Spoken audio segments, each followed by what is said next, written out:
Artificial trees or natural trees for Christmas? That is the question. From environmental impact to cost to what's going to look better in your house, Tim Heffernan, senior staff writer at Wirecutter, is the man to talk to.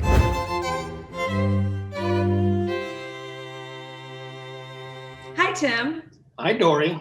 When people are making this choice of artificial versus natural trees, where do they even begin? A lot of it comes down to lifestyle. Artificial trees, you do have to have the storage space for it. If you get a 7.5 foot tree, the box is about 4 or 5 feet tall and about 16 inches across. They are easier to take care of. And of course, you don't have to get a new one every year.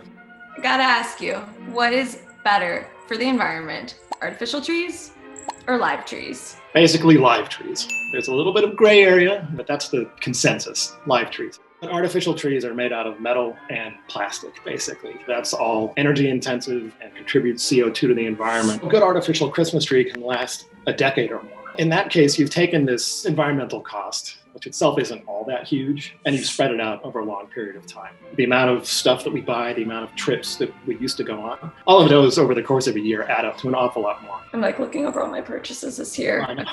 Every time I take out the recycling, I'm just like, God, there's like... I feel like sometimes I look in the mirror and I'm like, you're the problem.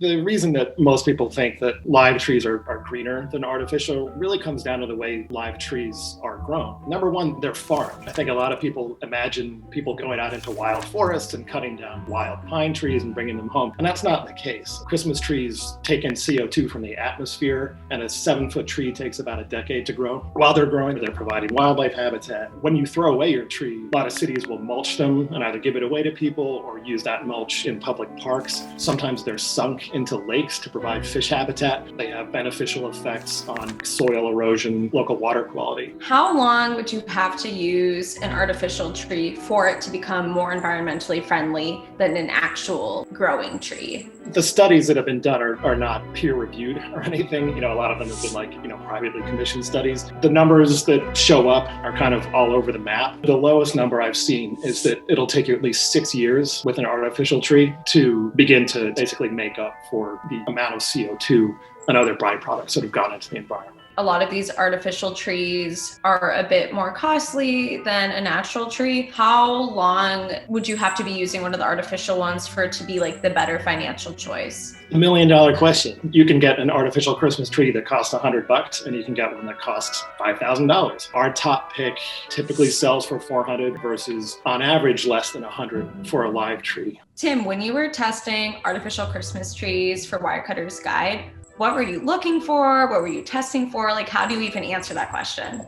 And what we learned is that you pay for greater realism. In the 2000s, manufacturers learned how to make these highly realistic branches out of polyethylene. They actually often mold them off of real branches. Those polyethylene branch tips are more expensive to make. Different trees will have a different percentage of those polyethylene tips. The higher the percentage of them, the more expensive it'll be. The other thing we looked at was whether a tree was pre-lit or not. All clear lights, you can get all colored lights. We're even now getting into smart lighting. In some cases, you can use your phone to individually program the color of every single bulb. If you're having a grown-up party, the white lights can look a little more sophisticated. If you're a kid or if you're like me, you really like, the classic rainbow effect. Yeah, I like the rainbow ones too. I'm an adult wearing reindeers on a work video, so I don't think there's anything wrong with some whimsy. What do you recommend people get for artificial trees? Our top pick is a 7.5 foot tall tree from the National Tree Company, specifically the